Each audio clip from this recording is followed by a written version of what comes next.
Adam and Eve. Well, I mean, it all started there, right? I mean, as everybody knows, that's when humanity started, is when... right. I'm not going to get into it. Finger touched a pole on the earth. Yep. Yeah, and an apple grew. And then there was apples and a snake. And then somebody wrote a dinosaur. The snake was actually a dinosaur. The Triceratops, that would be would that be a 3-seater? Yeah. In front of that. So it's like a camel, but with an extra couple humps. Much less comfortable, too. Yeah, I don't know. Are they bones or are they...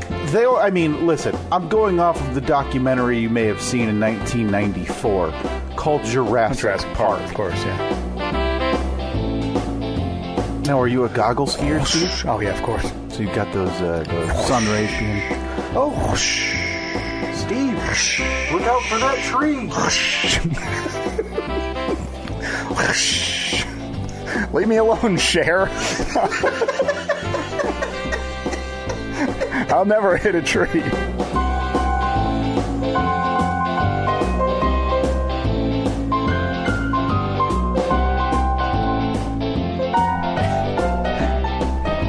Boy, we had a funny text exchange yesterday about the old Sonny Bono tribute eulogy. Yeah, I don't know. I guess I don't really know what to call it. It was the very popular 12 and a half years later eulogy.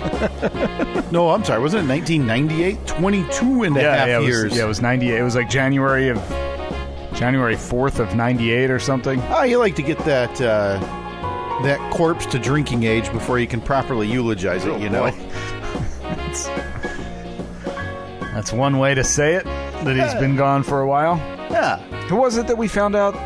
Didn't we, right after we finished recording last week, we stumbled onto a conspiracy theory because somebody else had died in a skiing accident like days earlier. Yeah, it was Michael Kennedy of, as we all know, the crazy cursed Kennedy family. The most deadly family in American history. Yeah, whether you're a woman in the trunk or an actual Kennedy, death will soon befall you. Yeah, at a younger age than probably should be. Yeah. But yeah, because if I remember right, Michael Kennedy, who I think was one of Robert Kennedy's kids, was January 1st or like December 31st or something. He was just doing a New Year's ski trip. We left off last week trying to figure out which of those two of the ski tree incidents was the red herring. Yeah, because obviously, one of them was to cover up the other one. And as I discovered, you told me last week, they were both politicians. I mean, of varying. Well, Sonny Bono was. I know he was the mayor of Palm Springs, and then he became a congressman, right? Yeah, you told me he was, or no, I thought that was as far as he had gotten. I guess Michael Kennedy wasn't a politician, but he was part of a political family, is what I meant to say. Part of Camelot. So, yeah. December 31st, 1997, he died. Whoa. That was Michael Kennedy. Boy, oh boy, he had his dad's chompers.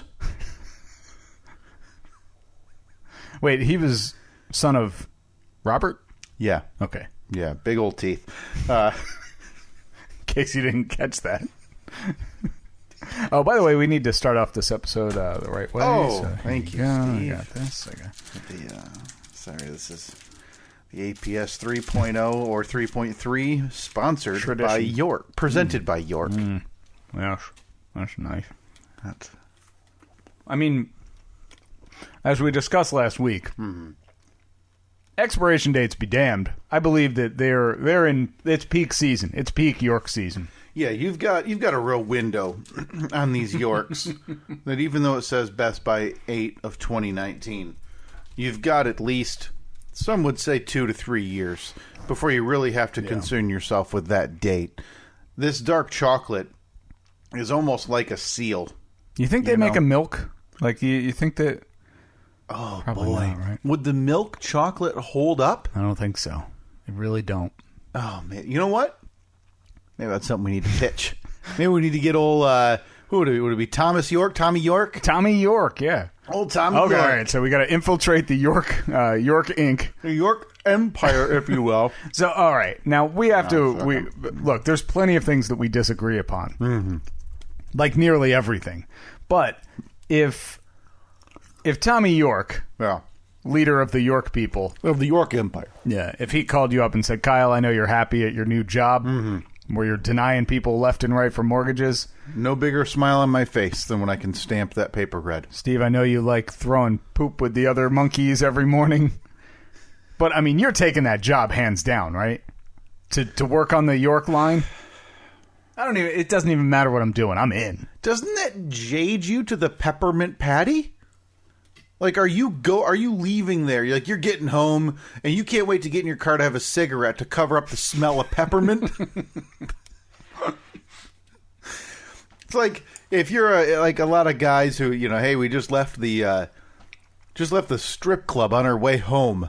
We need to go, douse ourselves in gasoline or something to cover up the scent of sadness, despair, and cheap lotion.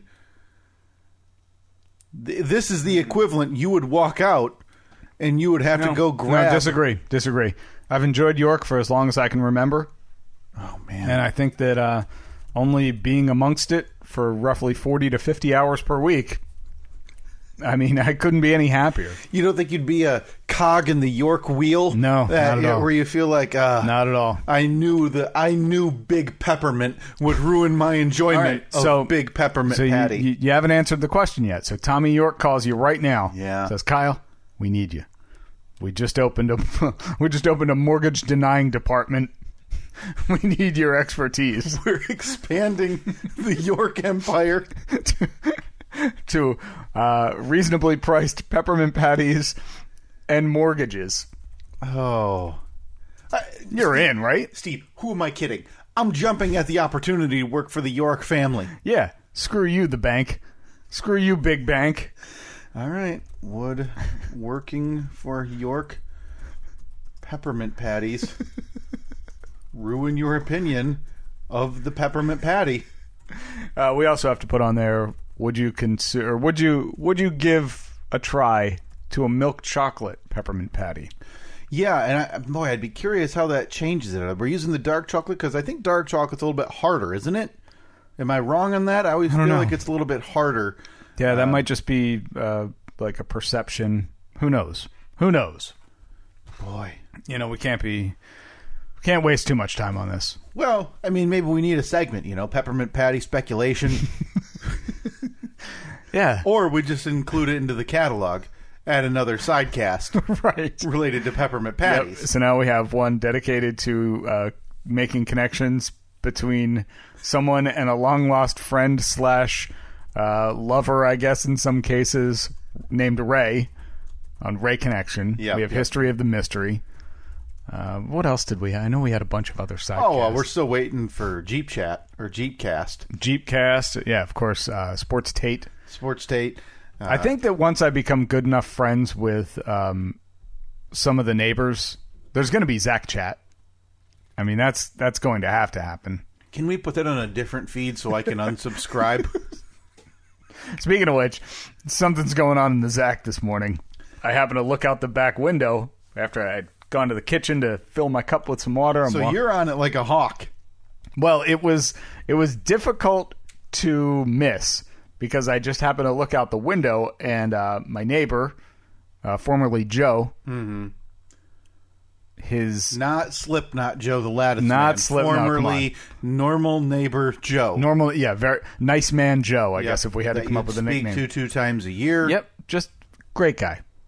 So a young family moved in, and so I've had brief interaction with them. You need to stop already. Oh, geez, what am I doing? We cannot get into this right now until we have the proper introduction. Yeah, what am I doing? I apologize for that.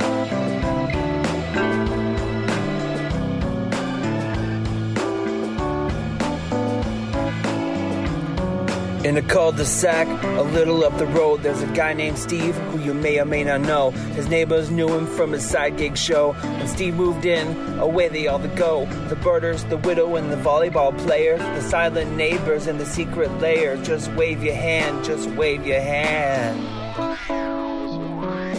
Hey, Zach! Got a folding card table and 2 microphones. Hey, Zach! Got 2 dead neighbors, the others moved away. Hey, Zach!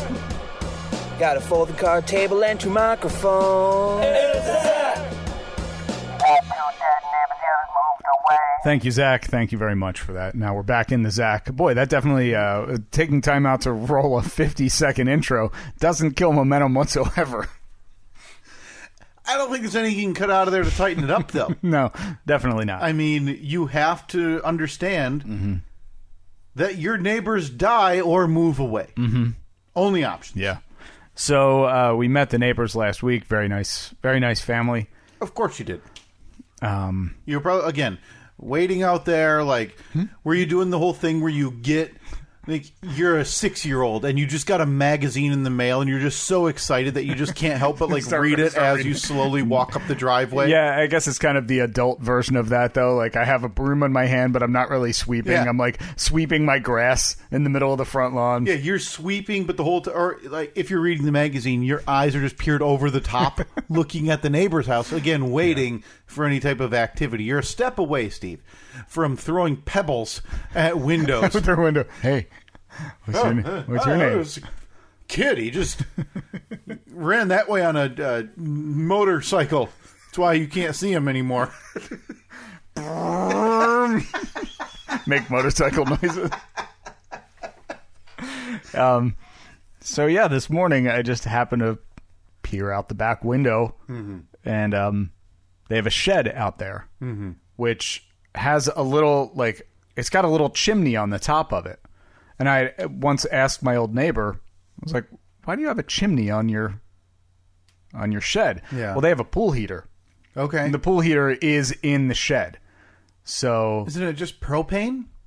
I don't know. I don't know anything about it. I don't know anything about pools or heaters or how they work. Does he have to go back there and throw some firewood on it to heat No the idea. pool? Or So I noticed today, you know how when you can see something that's really hot, it like makes all the air around it like look all like wavy. Yeah, it looks all wiggly. Yeah, it's like a mirage, or when you're looking in a desert. Yeah, well, I happened to look out the back window and there was smoke all around. Okay, so and the sky's all wiggly. So not just the wiggly sky. Yeah. Physical smoke is in this. Yeah, and the shed doors are open, and I see my new neighbor standing there with his phone in his hand and a confused look on his face as he's just peering into what is no doubt a portal to hell that has opened up. Oh, no. So something's going on. If we hear some kind of explosion or something while we were yeah, well, at this recording, point, we're going to hope it's not propane related. Yeah. That would make a big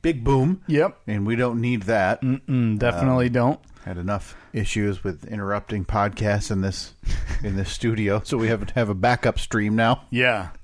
So, So knowing you though, I'm really surprised you didn't jog out there and offer a hand. No, why? That's I don't know. Right up your alley, by the way. It could be if I had known, like if I was familiar with that kind of stuff, but I'm not familiar. I don't know anything about pools and how the pool heaters work and everything like that. And I was like, nah, You're going to leave this potential tragedy to them.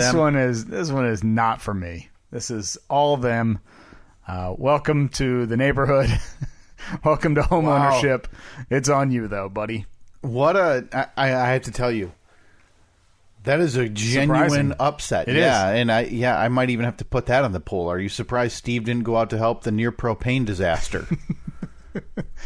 Help his neighbor with the near propane disaster. Because that feels like the opportunity that you would be waiting for is something home related. Now, granted, it's not an expertise, but you know, what are the odds that they're going to randomly have a Jeep wheel dilemma that you're just a Jeep wheel run over their BMX bike from the 90s. Yeah.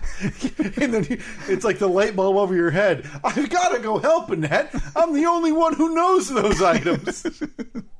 Yeah, I agree. It is an upset, but yeah, maybe if I see him struggling out there, maybe if I see flames, I'll probably go out and start helping. Oh, so when it becomes an imminent threat to your home and backyard, that's when you're gonna worry about that's all it? I mean, I'm not really in it. There's no danger here. My whole fence would have to burn down, causing the grass to then burn, which would then ignite my house. But yeah, so. Huh. All right. So, yeah. Well, I mean, nary a week goes by where there's not some type of nonsense going on around this place. Yeah. I have to tell you, I don't know if you're changing on us right in front of our eyes. Or maybe. I can't think of any other reason. I don't know. This is what you've been waiting for, Steve. It is. I'm excited to have more neighbors. More neighbors. What a joy. More people. Everyone seems very nice. I think that bother you. Boy, we are just going to have the nicest little life here. Oh, goody. Here in the Zach. What do you think it would happen though? By the way, we're just you've probably been able to hear, but we are just surrounded with we're a mess today. With problem after problem. Yeah, we're switching out cables on the fly. 2 weeks into a new setup here, and of course, well, who would have known that microphone cables are going to have expiration dates? Apparently, where they Who would have thought that a peppermint patty would last longer than a microphone cable? Honest to God, yeah. I mean, we still got 300 of them, by the way. Maybe we start mailing those things out. Oh, we should. Yeah, anytime we mail stuff out, we should drop a patty or two in there. Yeah, because one, it's almost like, didn't they used to do that in the old days where they'd rub like a leaf or something on it to give like the card or the note a scent? Yeah, that's basically us spraying perfume on a love letter. Yeah. And so what you and I are going to do is unwrap and drop. We're gonna unwrap. Yeah, them? you really want that scent to infiltrate the note. Okay. And the gift, and you're gonna have hopefully it's not too hot wherever this is being shipped. Yeah, listen, we'd recommend you live in the north. Anybody down south, this peppermint patty might have some issues with your letter. Although it's not like it's been nice and cool up here. Yeah, but you know what? It's a gift. What are you going to do? Complain about it? Mm-hmm. Yeah. I didn't think so. Who are we tough talking? A couple of things I wanted to get to. We didn't mention it last week. Or we did mention it last week, but the voting wrapped up for the podcast awards on the July 31st. We now wait, Steve. You and I wait. I think it's less than a week before we find out. It is Sunday, August 2nd, 2020, the year of our Lord. It's the Steve and Kyle podcast.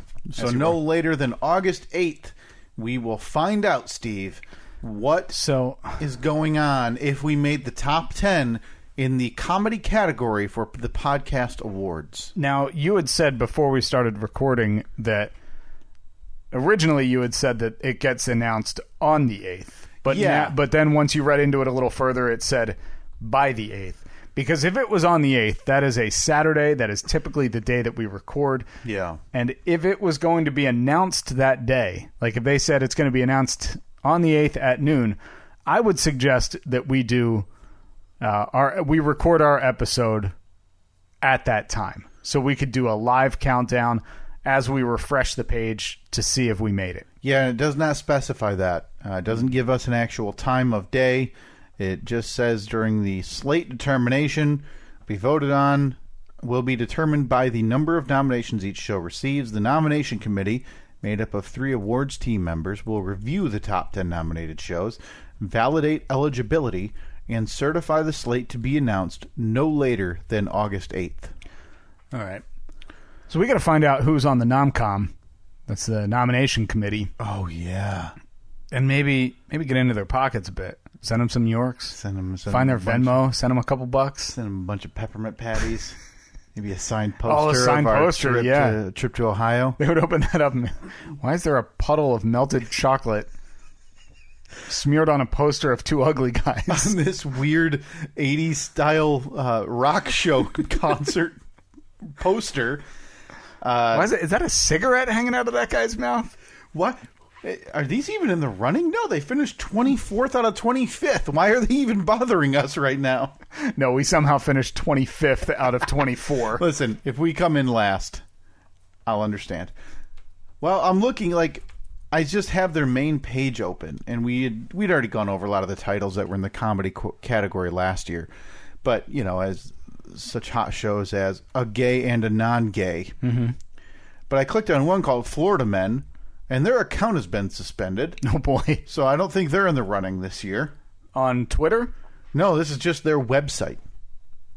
Boy. Yeah.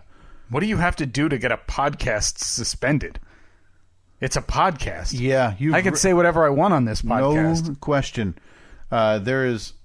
See, I don't know, they're still doing their show. There's clearly a My Favorite Murder ripoff. Two women talking about true crime, cult, or creepy topic each week. Is that where they just look up the Wikipedia and read it? Yeah, but they're Dallas-based. Yes, so that's what My Favorite Murder is. But I recognize these names, and it looks like they've done a live show, which means they're a step ahead of us. If they've Look, we had one scheduled. A global pandemic put it on pause. Yeah, and again, I don't want to win. I don't want to win. It's not going to happen. I mean, I want to win. I just want to be top 10. I definitely, yeah, I guess if we don't win, then we can always complain about not winning. Yeah, well, which gives us more content than if we had actually won. We just go to the fallback. Say it was all a rigged election. Yeah, conspiracy. Yep. Maybe this is the most unfair election of our time. Perhaps, maybe we float the idea out there of suspending, maybe delaying the nomination process. See how it... Float it out there. See how it's taken. See what happens. Another one that was nominated in the comedy category, Hi Hungry, I'm Dad. Their website has expired. Okay. So we're knocking off last year's nominees by just literally being in existence. It's just the simple process of auto pay on our web provider so it doesn't get suspended. See, this is what I really don't understand. I had just talked to you about the Sinisterhood true crime. Oh, is that what it's called? Okay. Well, no, Sinisterhood, like true crime, occult stuff. Right. I click on another one, Morbid, a true crime podcast. Time out. Now I'm questioning the legitimacy of the Nomcom to allow those podcasts to exist in the comedy category. That is a bit disappointing. Because I don't care if you make a few yucks regarding a crime, which, by the way, tasteless. Okay, yeah. The guy has to be dead at least 22 and a half years before you can start making yucks about their death. Obviously, I'm referencing Sonny Bono. Sure. That's the timeline. I mean... Again, the corpse has to be able to drink before humor is allowed. Oh!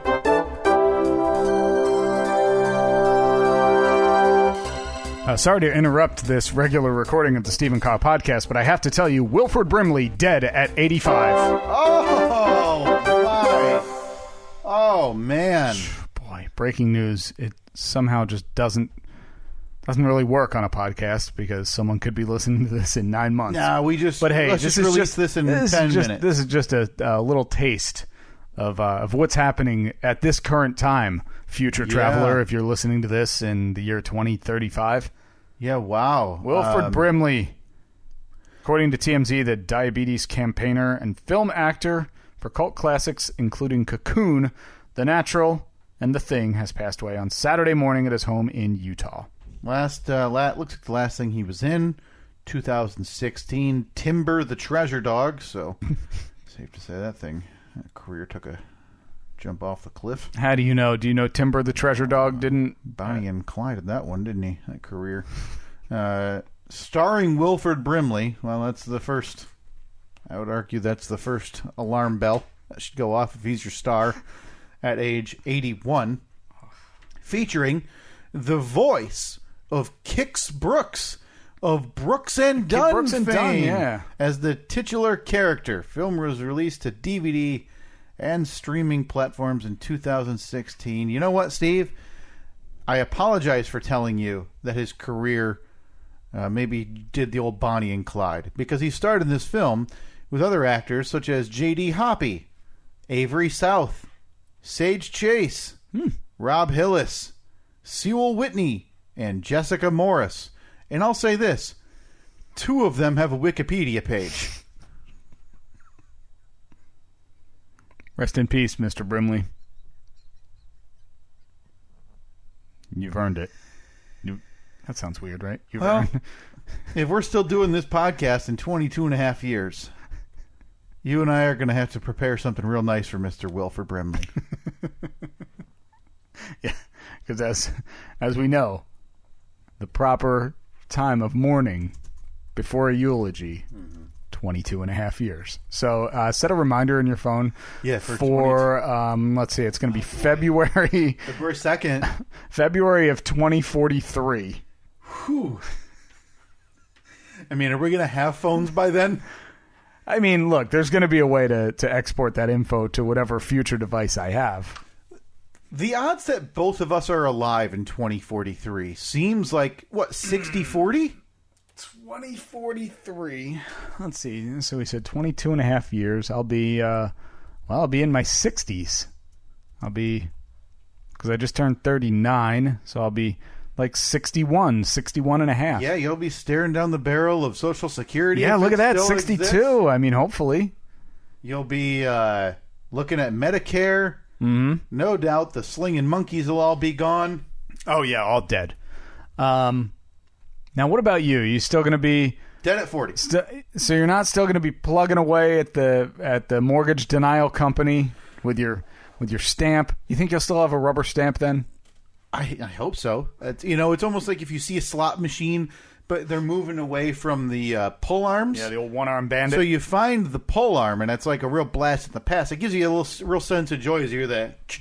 Oh yeah, I love that. Ding, ding, ding. Just that gear. Yep, you feel crunch feeling as you're makes it feel more authentic than just sadly pushing. Oh yeah, nobody wants to do that button. No, give me I mean, the arm. I'll do the repeat button, but then I'm pulling the lever. No question, because if you're not there for a little bit of the theatrics, Yeah. Well, that's the thing. Can you put that on a poll? Oh, do you pull the one-arm bandit or just hit the replay button? Exactly like that. I pull the one-armed. All right. I mean, no more out of context than normal. So exactly. And another thing I wanted to mention this week, Steve, but again, before I move on, to wrap it up, thank you to everybody who did vote for us, even if we don't make the top 10. That would be very sad. I think it's the natural way I go. I'm a pessimist, though. The Natural. Are you trying to work in a Wilford Brimley reference there? Was he in The Natural? He was in The Natural. Oh, wow. I'm great. He was the manager of the New York Knights in The Natural. He looks like a guy who would be a bad baseball manager. He does. Yeah. He has the perfect body type for it. The mustache, spot on. Did he ever not have the mustache? I don't think so. Every single picture I've seen of him, he has a mustache.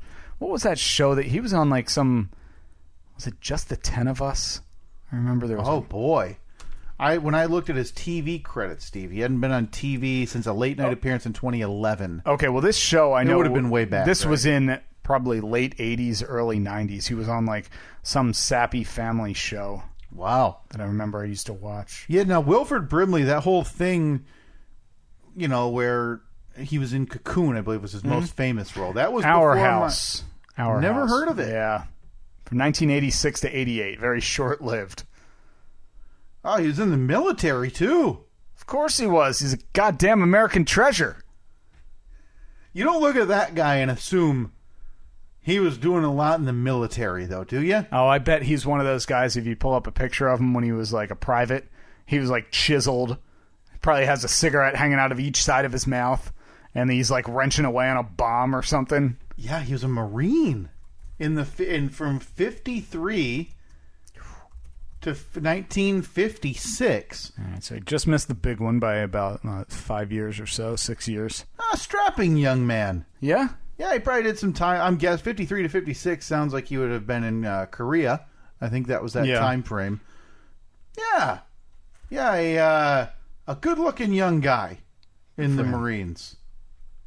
You think he gets buried? Nope, not going to bring that one up. We don't need to go down that. Not for 22 and a half years. Remind me to make the joke about the Postmaster General and Bob Barker and the gravesite in 22 and a half years. Could you put that reminder in your phone? Yeah, no problem. But the day before. Right. So February, so I have time to, really refresh my memory. So then on February 2nd, I can then make that joke, but I need to be reminded, Steve, on February 1st. Rest in peace, Willie Brim. People called him Willie Brim, right? I bet your friends called him Willie. You think you insured that mustache? That wouldn't be a terrible decision, would it? You can insure a mustache, right? I mean, you always hear those. It's not as frequent anymore because I feel like people didn't know that it could happen. But you'll have athletes and stuff, and they'll insure their legs or if they're a quarterback, their arm. Essentially, if anything happens, even injury related or the old get it ripped off related. Is that I don't know if that happens enough where you can precede it with the old, because that makes it seem like it happens on the regular. No, Steve, that's a tried and true American folklore tale. Like if I right exactly now, American folklore. Yeah, quarterback arm ripped off. So he learns how to throw with the other arm. Like it's a Disney movie. That's a plot. Yeah, that's a plot from like Friday Night Lights or a Disney movie. I would bet. I mean, at some point, somebody has had an insured arm that had it then ripped off, whether it be by an animal, maybe a tragic car accident, maybe they skipped the Sonny Bono, but still. Perfect example is the drummer from was it Warrant? No, not Warrant. The drummer from You're telling me one-armed drummer.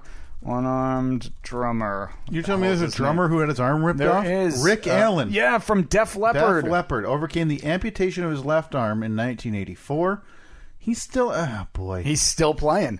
But, yeah, and they just... they designed this, like, super elaborate drum kit that has a bunch more foot pedals that would be used to play the drums that he can no longer play because his arm got ripped off. I should have booted him.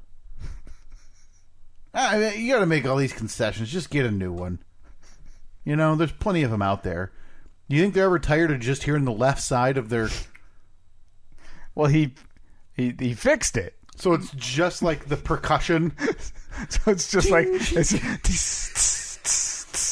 Can he even... Rick! Love of God, try something new, man! Can he even do like...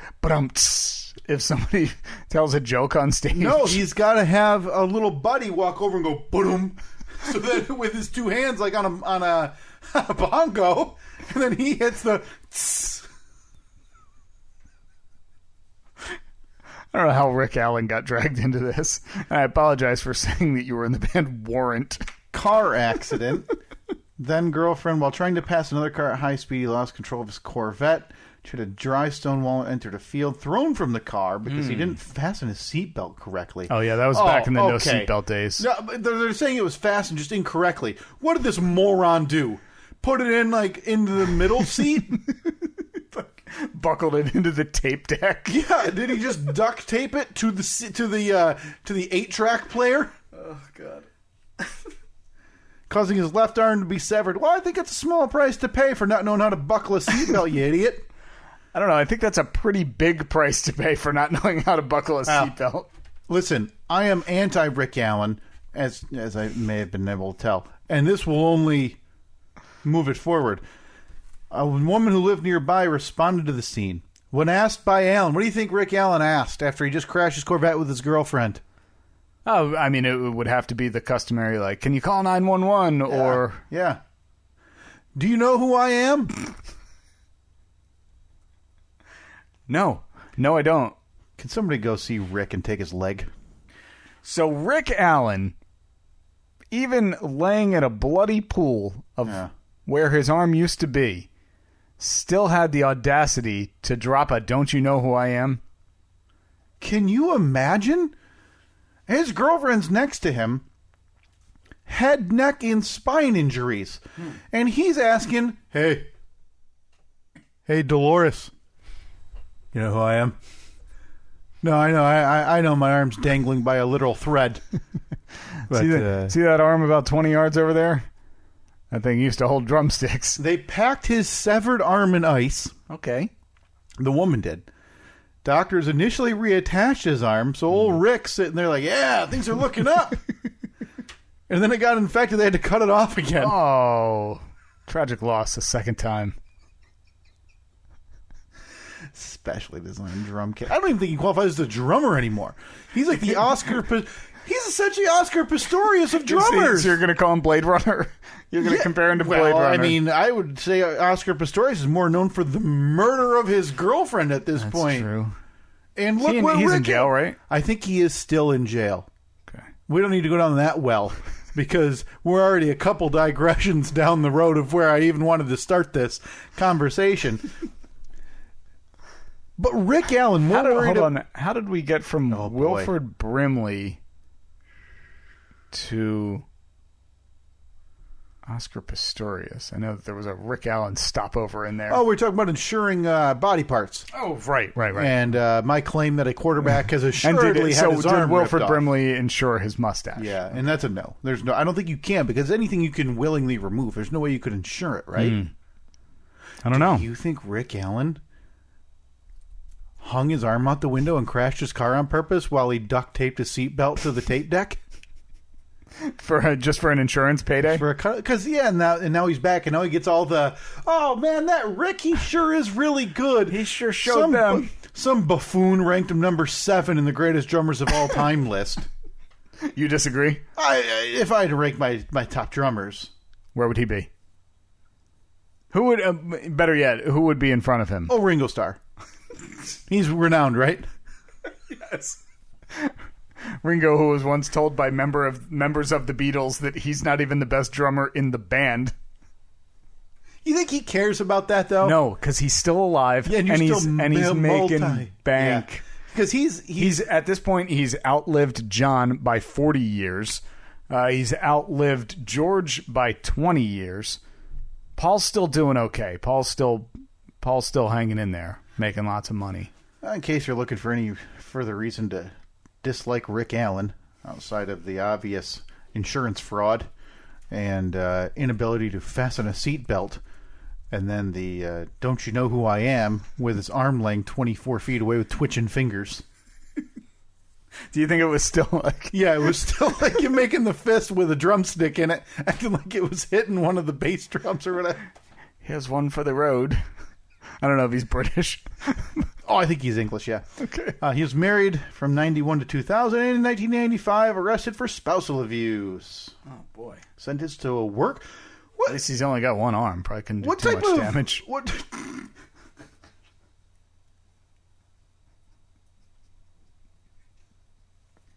I think he has a foot pedal with a fist on it, too. You think he just...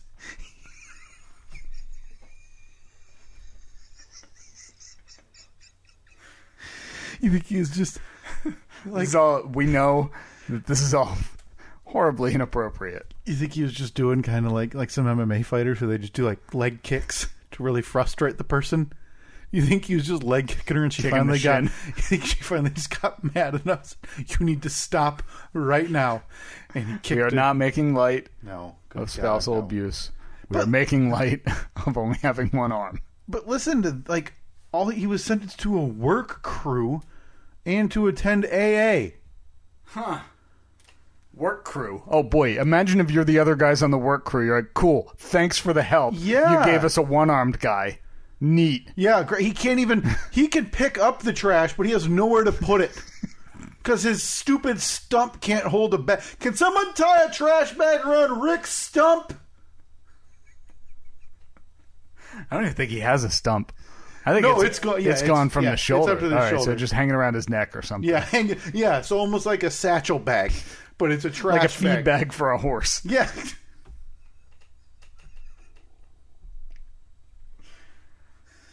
Boy, it's like we know that it's inappropriate, but it just is not going to stop us. Oh, great. I got to pull up 2 bags of trash while one arm over there has just got to poke it with a stick and move it to a different area?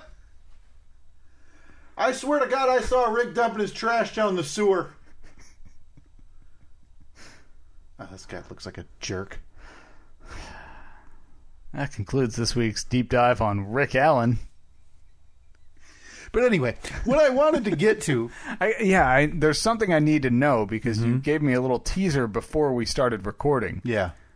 About I don't even know a new hobby? No, not a new hobby. A new purchase related to a hobby. A new purchase. Okay, so your hobbies, as far as I know... No, I don't know you that well. It hasn't been that long. We meet once a week, and that's it. Okay, now your hobbies, obviously you're a big sports fan. Yep. You are... I'm assuming that this has to do with your love of comic books. Steve, that would be correct. Okay, so comic book culture related. Okay, are you now a guy who has like full-size mannequin wearing like Spider-Man suit in your basement? Steve, I've been fighting the fight for years just so I can get like a water cooler in my house because I think that would be cool. If you think my wife would allow a full-size Spider-Man. Wait, you finally have a job now where there's, I'm assuming there's an actual water cooler. Drinking fountains with those like water bottle fill-up things in them. Nope, no water cooler. I need to. After we get past this, I need an update on the new career. By the way. Oh sure, yeah. I mean, there's not much to update, but yeah. I have some questions about like the office setup. Maybe who you're palling around with. Oh, nobody on the lunch break. Nope. Sit in my car by myself. Leave me alone. Well, there's your update. Kyle's still miserable as ever. Don't even know if we needed to verbalize that update. I'm sure most people could have guessed. All right, so you I got a post in the poll there. Is Rick yelling a dumb jerk? So you told me that you have made a purchase. You said I think you referred to it as a near car level purchase. No, like not I wanted to make it so you didn't think like, oh, he bought a new car, or he's buying a massive purchase. But for my purposes and the amount spent, Steve, I would argue that this is the biggest purchase that I will make outside of like more than an appliance in some instances. Okay, so you're talking obviously if you don't feel comfortable, are we talking like high hundreds? Yeah, still in the three figures. Okay. Still in the three figures. Now this has been in the works, Steve, for I would say a few months, probably since May. What exactly has been what's been the holdup? Does it have to be made? Oh, it's money. Okay. So you've been not even really saving. So what I started to do, Steve, back in May, and you don't know this, well, we rarely use our PayPal. We get something from Redbubble in there every now and again. But it's essentially hooked to my PayPal. Have you been smuggling funds I have been embezzling from the Steve and Kyle Slush Fund. $6 we get a month for selling like 3 T-shirts. Per month is actually probably I've gotten 2 this year. So even during lockdown, when people couldn't leave their homes and online purchasing was at an all-time high, impulse buys were through the roof. Absolutely. We still didn't sell a thing. Yeah, times are tight. You know what they say, right? I would have thought for sure that the brothers Humphrey would have kept us in the black just by themselves. Yeah, no, we did get a few bucks, but that was the first payment we've gotten since I want to say February or March. Gotcha. We do a pretty bad job at promoting what we do, what we have. StevenKyle.com/merch. Everything you need. Yeah. Tons of new designs, most of which have never been seen. Wow. A bold statement. Yeah, no, you heard it, folks. Most of those designs on the website, you haven't even looked at them. So we received, Steve, I just opened it up. We have received money from Redbubble as far back as, I want to say July. We got some this month, obviously, because of the big boom, economic windfall that came our way. Yeah. Yep, July 15th we received a payment. How much? Hey, do we want to get into the specifics here on the podcast? I mean, more than a few bucks, not a lot of bucks. I mean, we don't want to brag.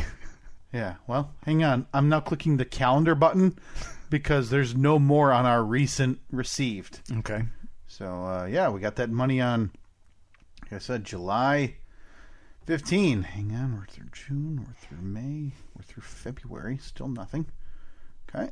All right, maybe. You know what? I know when we received money. It obviously was just 1 month prior, Steve. It was probably January. Yeah, it was January.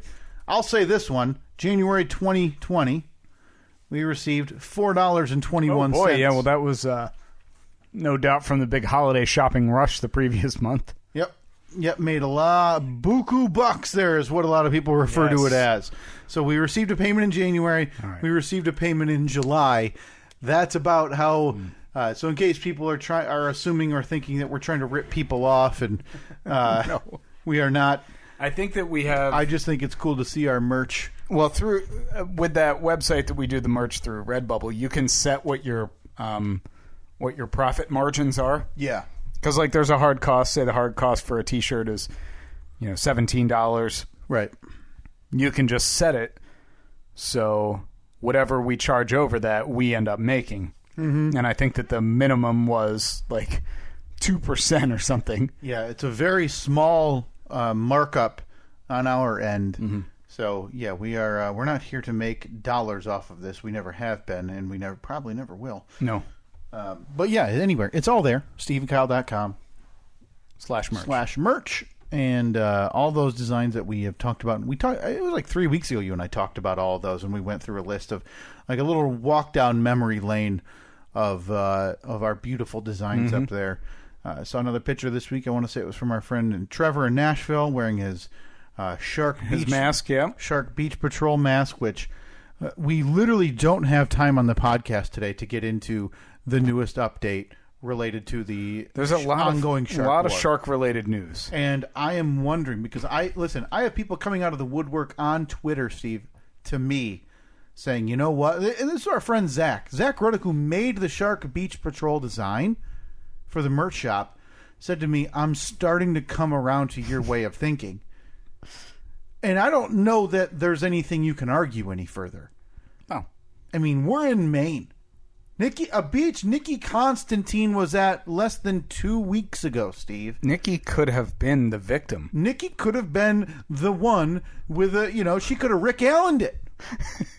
That's probably best case scenario, right? And then poor Nikki's over there in Maine, drawn with one arm. And who knows if it's her good arm? Are they going to make a specially designed drawing kit for Nikki? Just like a little stick. Yeah, so they're going to hold a colored pencil or something. You think Nikki gets the arm ripped off by the shark, goes back to the beach, and as she's about to pass out from shock, goes, do you know who I am? I disagree. I know Nikki, and I don't think Nikki would ever she would never pull a don't you know who I am. No, because it's an absurd, asinine, incredibly ignorant thing to say to somebody at an accident scene. Like, you and I shouldn't speak for you, but I'm pretty comfortable saying, Steve, both, is she okay? Would be one of the first things out of my mouth. Yeah, probably. Not, I'm from Def Leppard. I need that arm attached. Yeah, one that's acting like it's still banging a drum. Go get your Coleman cooler. Stuff it with ice. No, that massive head wound spilling blood from my girlfriend. She'll be fine. Go save those $1 million digits on that floppy arm over in the field. Sorry. I don't know how we got back to Rick Allen there, but anyway, in coming weeks, Steve, we're going to have a serious heart-to-heart about the ongoing shark war so I can see what it's going to take to get you on board. So, back in May, I have the receipts right here, Steve. I decided to do a little undertaking of my own. Okay. And I began selling off some comic books of mine. Really? Now, this is something that pretty recently you said that you were never going to do. Well, so here's the thing. Years ago, I would buy... They're called variants. So, like, hey, this certain comic book store would pay this artist to commission an exclusive cover that they would then sell from their store only. Okay. So it's like, hey, here's this issue of whatever. So it's like when car dealerships get a certain model of car in, and then they have like a third party customize it. Like, it's the Rocky Mountain Edition. Yeah, and you can only get it at a dealership in Colorado. Yeah, just like your scooter was specialized by the people who gave you your scooter. Of course, yeah. So I enjoy those covers. It was just, I finally came to the point where it's like, hey, this is a lot of money, and as much as I like them, I don't need them. So I essentially stopped buying those for the most part. And so I started digging through, and I was like, boy, I've got a lot of these I don't need. Now, I've got these that... are these worth, $50? Also, it depends, Steve. So there's some of these where they're $15, $20 books. More than I paid for them, but I don't need them. Getting rid of them. There's also some books that I had bought, so it's like, hey, I've got this series that I read 1 through number 8. And obviously at number 8, I decided, I don't need this anymore. Not so great. I didn't enjoy it. Yeah. But now, hey, there's rumors of so-and-so getting a movie or getting a TV show. And so now those book values have skyrocketed. And those I'd get for like $175 to $200 for those series of books that I'd sell. That was pretty few and far between. Yeah. So back in May, I started digging through the old collection, pulling up, hey, I don't need this, I don't need that anymore.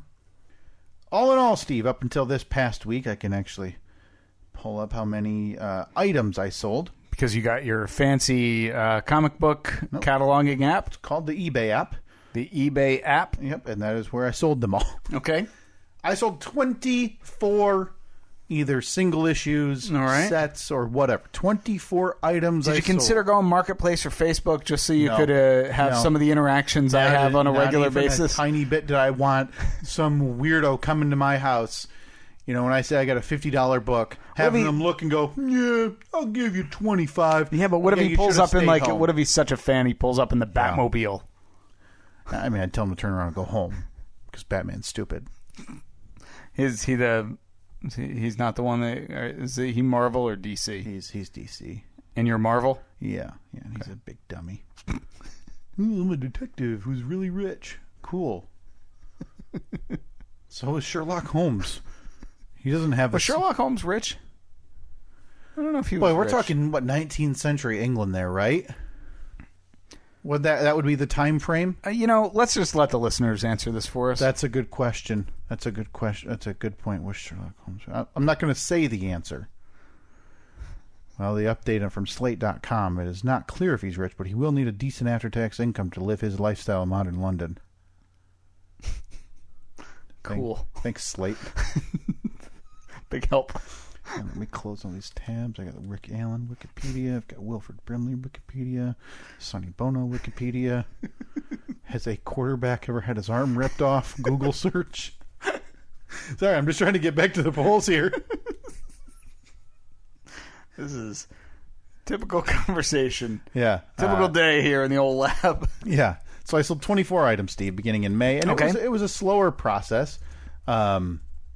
But I wasn't in any rush. But all along, the end goal was this purchase, whatever. Yeah, and I didn't even have exactly what I was going to purchase in mind. It was just, hey, I know I have a list of things that I would like to purchase, and when I get there, I'll then decide.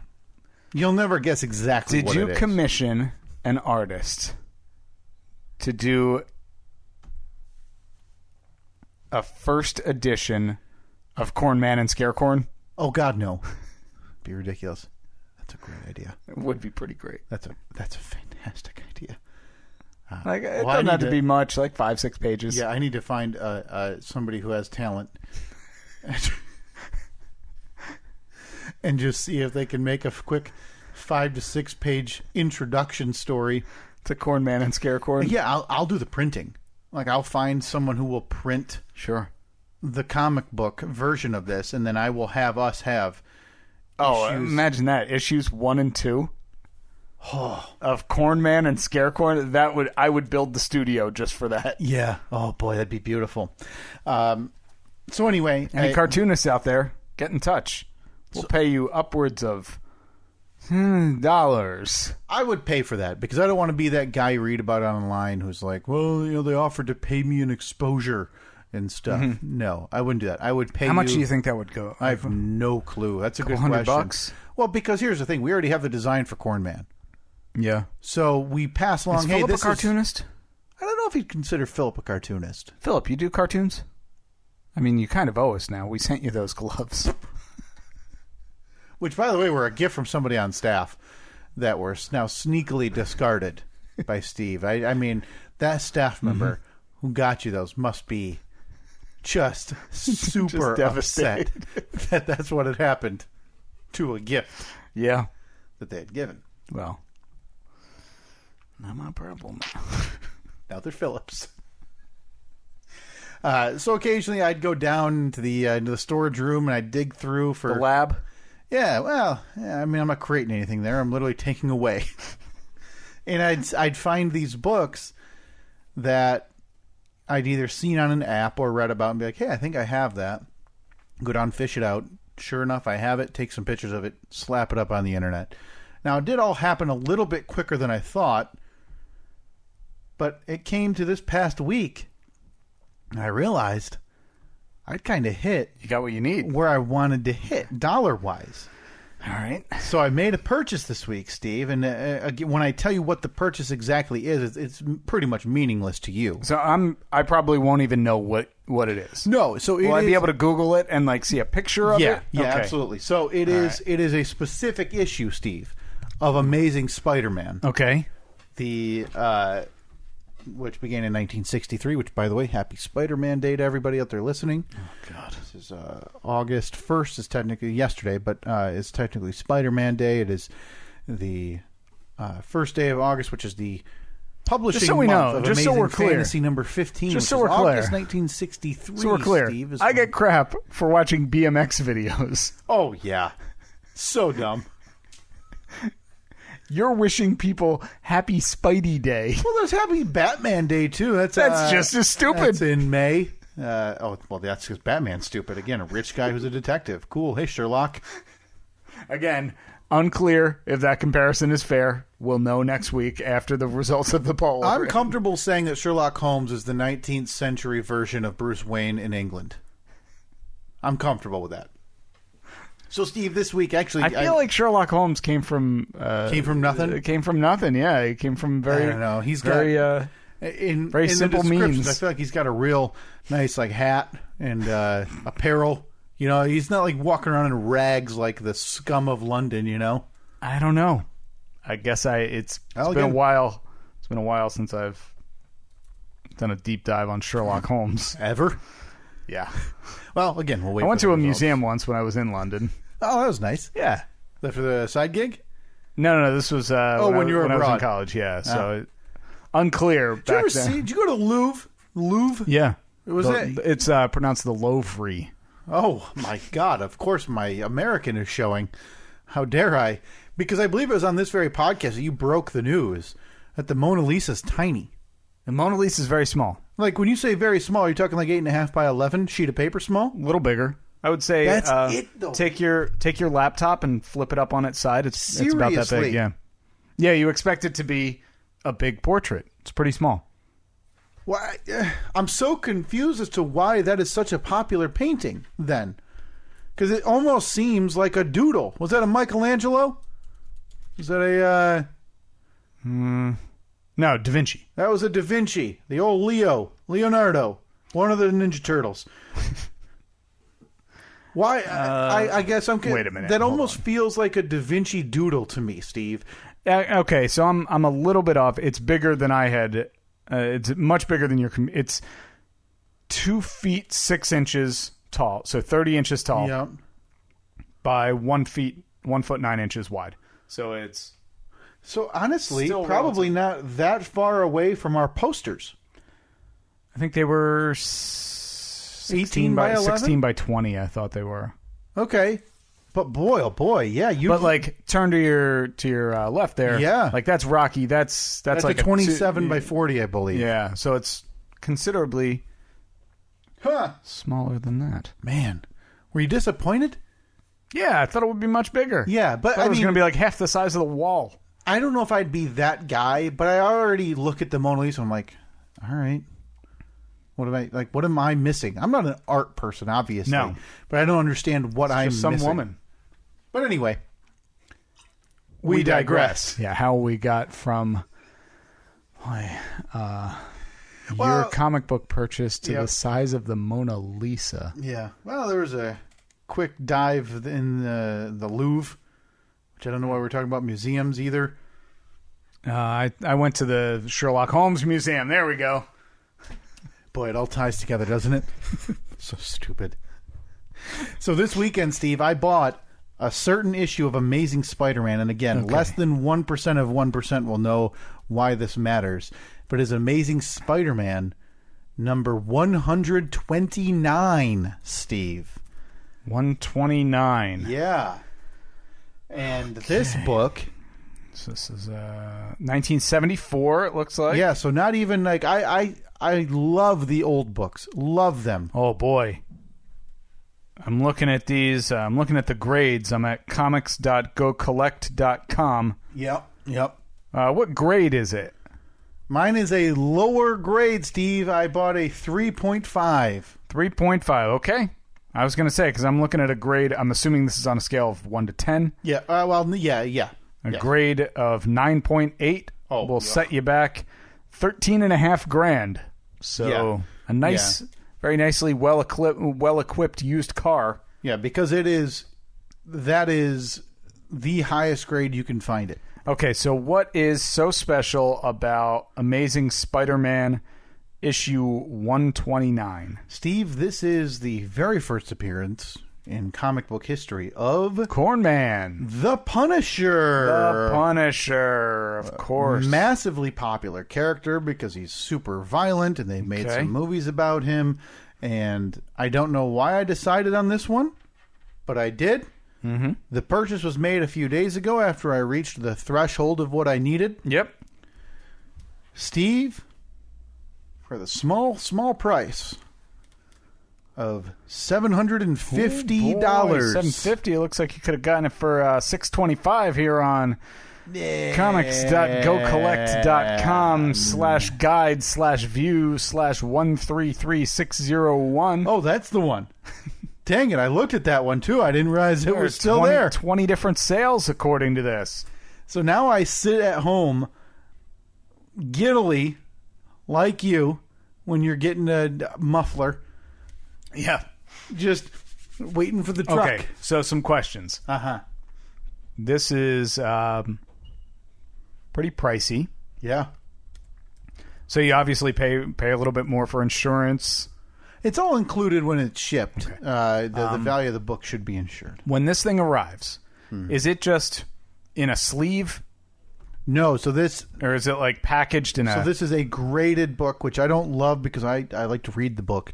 So I honestly might break the case. So it's sealed. It's sealed. This was sent off to a company. Okay, that was gonna be my follow-up question. Was do you page through it? Do you read it? Yeah, it is. I would like to. So there's a decent chance I will go when I get this and eventually break it open because it's in a It's in a sealed. Yeah, it's sealed to preserve it. So you can't open it. Like it's not screwed shut where you can just open it up. No, because it's graded by a professional grader at this company who you've paid. Then they send it. They say it's this grade. Somebody looked at this book, looked at all the defects, said it's a 3.5, shipped it down the line or whatever. It's in a sleeve in the center, and then it's sealed in a plastic case on the outside, then denoting what grade it is on top. So. Yeah, there's a chance. Because you talked about that whole process costs a decent amount of money, like $100 or something. Yeah. So between shipping and everything back and forth, it's $75 to $100 per book. But for a book like this, it probably makes sense to do it because I do it to preserve the book because they're older and I don't want them to go bad and deteriorate further than what I already have. So yeah, now I wait for the old mail truck this week. So do you hang it up on the wall? You can have like a picture case. No, it's going in a storage box. Going in a box. Yeah, I don't need anybody to know that I have $750 and you're just going to put it in a box. Yeah. I mean, it's partially an investment. There's a lot of talk about the Punisher getting a new movie in the Marvel Cinematic Universe. So this is an investment. So I would still be it would still take a lot to make me sell this thing. Okay, well, what if... Okay, so you buy the thing, shows up at your house, you crack the case open, you read through it. Mm-hmm. You then decide, I've gotten my joy out of it, I'm going to send it out, get it graded again, put it back in a case. Sure. They send it back to you, so you spend $75. What if they send it back and they say, this thing's like an 8? Yeah. And then you're looking at... Then I sell it. $1,500. Heartbeat. Gone. Gone. So you're not going to sell it if you're only going to make a little bit of money off of it. Right. I would need... Because, so this is a book, Steve, and this is how I was trying to describe it to somebody else this past week. Doing this whole thing, this 3 months of building up money by utilizing my collateral, the value I already have, to make this purchase. Found money, basically. This is for all intents and purposes, a once-in-a-lifetime purchase. Okay. I have a kid. I've got a home. I can't justify, going to my wife saying, hey, if you notice $750 from the bank account, don't fret. Kyle wanted a book to read. Kyle was a little light on cartoons. Yeah, I was looking at some colored pictures from 1974, and I really wanted this one. Oh, no, I can't read it. It's encased in plastic. But, boy, I sure as heck am going to read the front and the back cover. So, for that purpose, Steve, it's a once-in-a-lifetime purchase. Yeah. So, Can I be there when you crack it open? Yeah, we can do that. Because I still don't know if I'm going to do it. Because that is a risky... It's dumb. It's a dumb move. Imagine if you break it open and it just... Poof, it just goes to dust. Because the air hits it and it just puff. It would be dumb of me to do it, but I might do it anyway. Okay. Because how do you have to open it? Do you have to run it through a table saw or something? No. I mean, I think if I bend it enough back and forth, the plastic will crack, and then you can kind of wedge the plastic open. Oh, I definitely want to be there for this. Make this happen. I want to see your heartbreak. Because if I could easily find a version of this book to read on a computer, right? Yep. There's digital versions of this. It's not hard to find. It's a very popular comic book issue. I could easily find one. But something about feeling that paper... Did they come with bubble gum, like old baseball cards? No, I don't know if that promotion still goes. If so, if it's still in there, would you eat the bubble gum? I'd sell it. Authentic 1974 bubble gum, that could fetch me at least $6 to $8. And then you know what? I'm right back on the track to making more money. You talking about this makes me want to go through my hockey card collection, which is in a closet right 10 feet from where you are. Yeah. Because I have zero, what's the word? Sentimental attachment to those cards. Sure. I enjoyed it when I was a kid, but they've been in a box at various different places I've lived. I wouldn't even have them. Except when my mom moved, she was finally like, all right, I'm tired of all of this crap. Yeah. And eventually gave it to me, and I had to take it. Because if she had just gotten rid of them you didn't even 10 years ago, I wouldn't have known. So to be clear, you would have been okay if those went away, yet you felt it necessary to package, ship, travel with rollerblades. Or was it... I still used them. I still use them until I played hockey up until the day before I moved to Michigan. You ever think about... I mean, I do. I know I've asked you this. No, I have. I've thought about it recently, about playing again, I'm assuming. I know I've asked you this because we've talked about making a team, Steve. Yeah. No, I've thought about it as recently as 2 weeks ago. You know how on Facebook there will be the recommended groups? Oh, yeah. Yeah. I'm sure you get a lot of stuff for comic books or financial deniers of mortgages. Yeah. Unite. Yeah, it's a union. I got one for a local group that plays indoor roller hockey. And I clicked on it and I was like, oh, it's 5 minutes from here. Okay. And I kind of want to do it. Why don't you try it? Now there's... I looked at all of the posts, and it was going back to March. It was nope, still not able to, still canceled, still can't do this. But you're in the group now. I'm not in the group. Well, join the group first of all. What? That's not even a Band-Aid to rip off. It's literally no skin off your back to join this group. Here's the problem. I had told you I've been off of Facebook for a couple of months at this point. Yeah. But I had to create a dummy Facebook so I can update the radio show. Yeah. And ours. Well, now the dummy one is acquiring, like, I'm part of a couple of Jeep groups, and so it's just becoming It's essentially your Facebook, but it's bare bones. But there's people. no friends, no friends at all. Huh? So I listen. Now I like have two Facebooks that I have to keep up with, and I wanted none. I'd like to see you join this group. I'd like to see you in this roller hockey league. I'd join you, man. I haven't played in. I'd have to go. Kid. I'd have to go and watch for a couple of weeks. No, we got the Zach. You and I strap on the boots. You know, a couple makeshift goals. Or just one makeshift goal. We're not playing against each other. Some PVC pipe. And we'll just have a take back line. Yeah, and we'll just you and I just boot around. We're using a ball, right? We use a ball in roller hockey. Yeah, of course.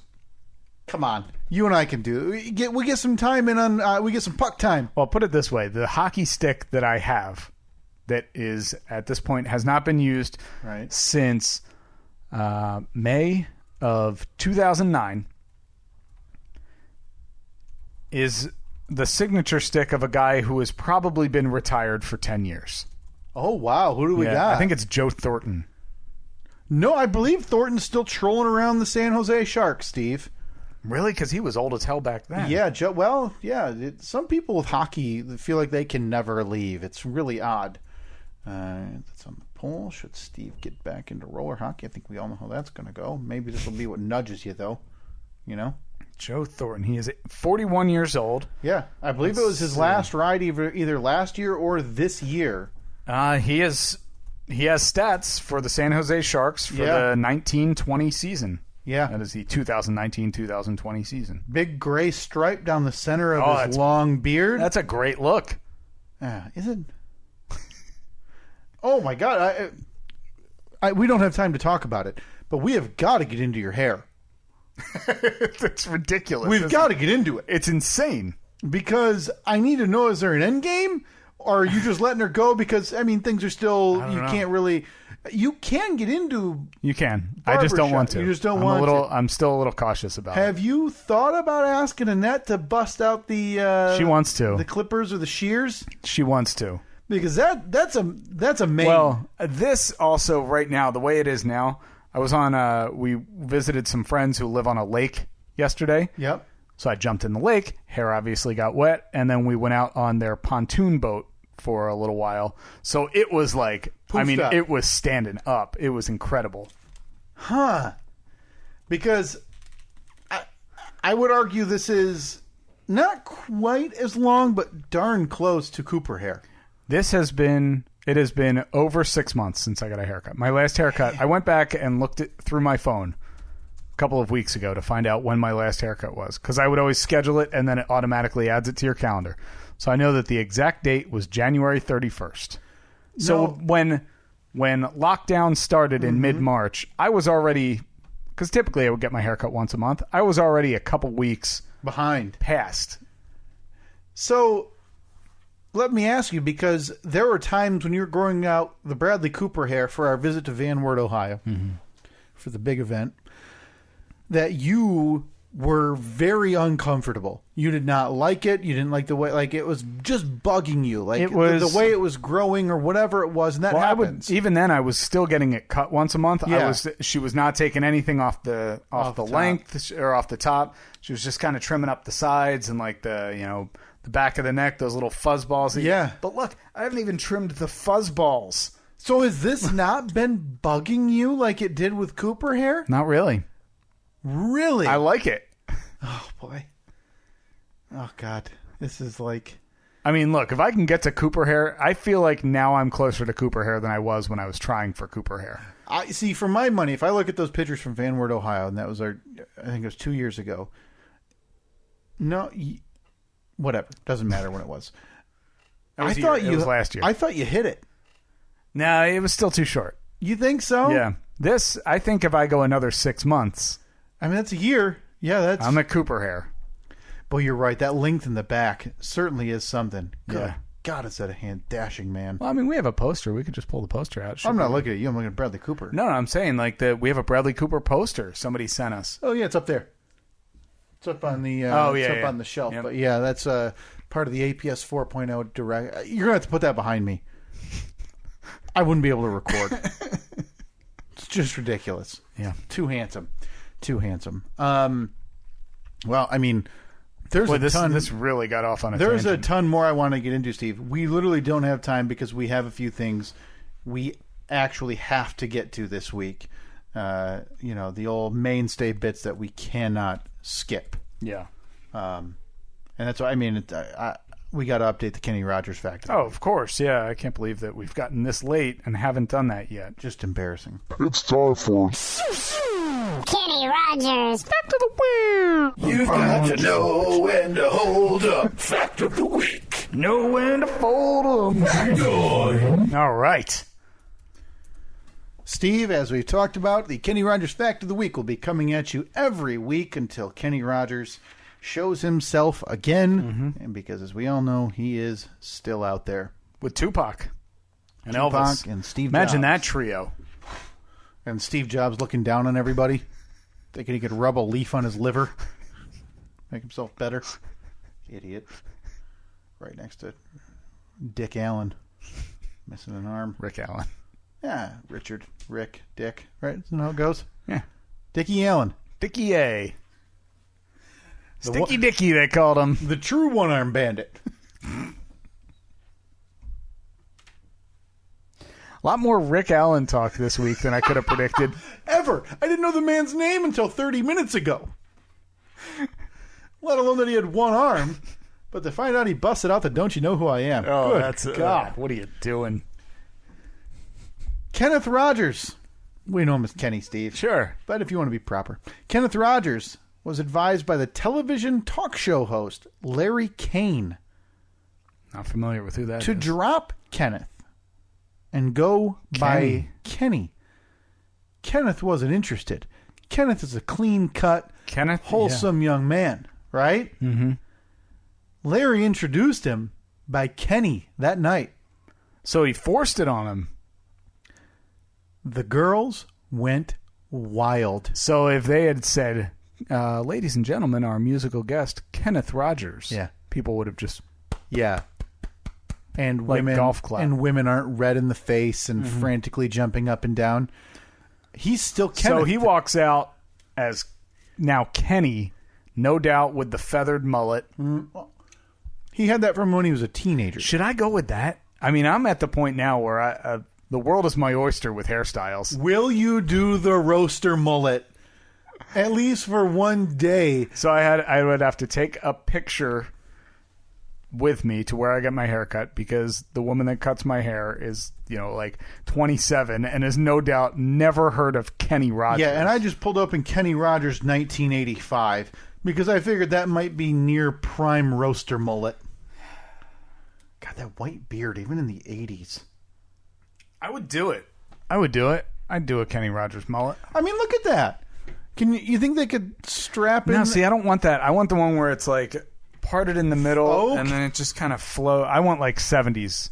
Oh, maybe wow. 60s. I don't know. Kenny Rogers, 1977. Let's see what he looked like back then.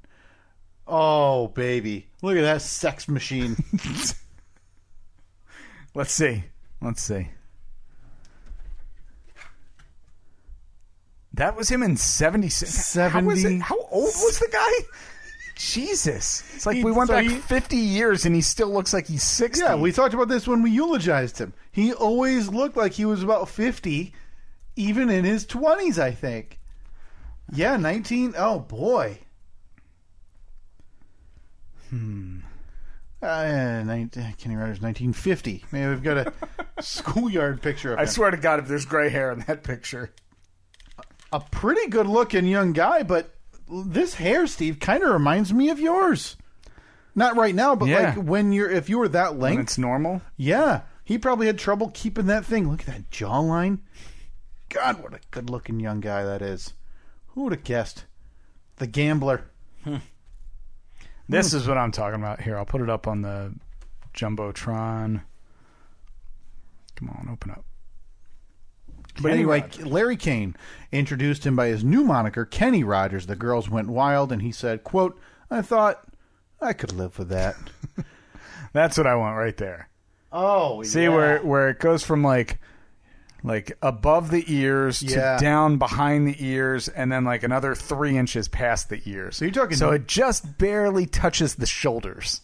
Yeah, boy. Like look at the run from here all the way down to here. It's the jet stream. If you were looking at a map of the world and you looked at the jet stream, that's the hairline of Kenny Rogers going over his ears and down his shoulders.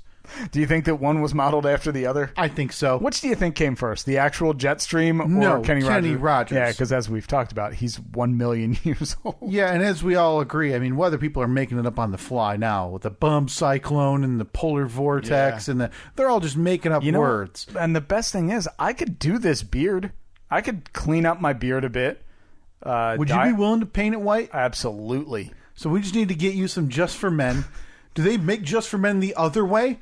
Because we want to make Just it for white. Men, the Kenny Rogers edition. I mean, I guess we could get away with the salt and pepper kind. Yeah. But that's more salt than pepper. Definitely. Yeah, you're talking 80-20 salt to pepper. Yeah, because the pepper's really only the mustache and down the goatee area. The rest is Epsom. All right, so I'm doing this. I'm going to start playing roller hockey. Boy, I bet you the guy with the Kenny Rogers roaster mullet. We got him. No doubt last to be picked every time. Yeah, he definitely won't get targeted all the time on the basketball court. Are you kidding? People will respect their elders. On the basketball court that you're using for a hockey rink. I can't wait to jump back into hockey. That is Kenny Rogers, the fact of the week there again. Kenny Rogers not created, but utilized by talk show host Larry Kane. That was the Kenny Rogers. Back to the wheel. You got to know when to hold up. Fact of the week. Know when to fold 'em. Enjoy. Oh boy, that brings us to the close. A little longer this week than expected, but that's all right. Plenty of topics touched. Oh, good God. Ski tree conspiracy theory. Would you work for the Peppermint Patty Company? A lot of polls to get to next week, so be sure to vote on those at Steve and Kyle, Facebook and Twitter. Yeah, we'll also have news next week on whether or not we've made the top 10. Yeah, we need to prepare either the music from Charlie Brown when he was dejected walking away. Yep. Or we need some celebratory Kevin MacLeod music for us to open the show. Thanks to our friends at Pop Culture Leftovers. On Twitter, they're at PC Leftovers or Pop Culture Leftovers on Facebook. I saw a bunch of tweets that came in saying, hey guys, I voted for you and I also voted for the Steve and Kyle podcast. That was really cool of them. We'll definitely have to keep in touch with those guys, do it again next year. Yeah. And hopefully Brian has calmed down a bit since we talked to him a few weeks ago. I feel like Brian's high-strung all year round. Tightly wound, I should say, not high-strung. SteveandKyle.com/merch if you want to pick up any of the merch that we've talked about. Even just go and look at some of the designs. They're great for impulse buys. Listen, man, it is officially August 1st, Steve, which means it is Corn Man season. It is. Get your Corn Man merch now. You do not want to be left in the wake of Scaracorn. We'll talk to you next week.